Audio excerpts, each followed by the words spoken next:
ആരാണെങ്കിലും ചോദ്യം ചെയ്യട്ടെ, ഞങ്ങൾ ഇവരുടെ ചോദ്യം ചെയ്യലിനെ ഒന്നും ഞങ്ങൾ എതിർക്കുന്നില്ല. പക്ഷേ അടൂർ പ്രകാശനെ ചോദ്യം ചെയ്താൽ ഫോട്ടോ ഉള്ളവരെ ചോദ്യം ചെയ്യുകയാണെങ്കിൽ മുഖ്യമന്ത്രിനെ ചോദ്യം ചെയ്യാം.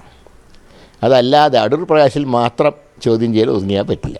ഫോട്ടോയിൽ കാണുന്ന പ്രകാരം ചോദ്യം ചെയ്യുകയാണെങ്കിൽ അടൂർ പ്രകാശിനെ മാത്രമല്ല, അങ്ങനെ അടൂർ പ്രകാശിനെ ചോദ്യം ചെയ്താൽ മുഖ്യമന്ത്രിയെ ചോദ്യം ചെയ്യാം. ഈ SIT സംഘത്തിൻ്റെ മുകളിൽ രാഷ്ട്രീയ സമ്മർദ്ദമില്ല എന്നാണ്. രാഷ്ട്രീയ സമ്മർദ്ദമുണ്ട് എന്നുള്ളതിൻ്റെ തെളിവാണ് കോടതിക്ക് വരെ കമൻറ്റ് പറയേണ്ടി വന്നു. രാഷ്ട്രീയ സമ്മർദ്ദമുണ്ട്. കഴിഞ്ഞ ദിവസം കോടതി പറഞ്ഞാൽ പൂർണ്ണമായും ഈ അന്വേഷണത്തിൽ തൃപ്തി ഉണ്ടെന്നാണ്. അതല്ല, ഹൈക്കോടതി പറഞ്ഞിട്ടുള്ളത് ഇഴഞ്ഞു നീങ്ങുന്നു എന്ന് പരാതി പറഞ്ഞപ്പോഴാണ് കുറച്ചുകൂടെ ഒന്ന് ഊർജിതമായത്. അപ്പോൾ ഈ എന്താ പറയേണ്ടത്, വണ്ടി സ്ലോ ആവുമ്പോൾ ഒന്ന് ഹൈക്കോടതിക്ക് ഒന്ന് ഉന്തി കൊടുക്കേണ്ട ഒരു ചുമതല അതാണ് ഇപ്പോൾ അവർ നിർവഹിക്കുന്നത്. അതുകൊണ്ടാണ് ഇത്രയെങ്കിലും എത്തിയത്.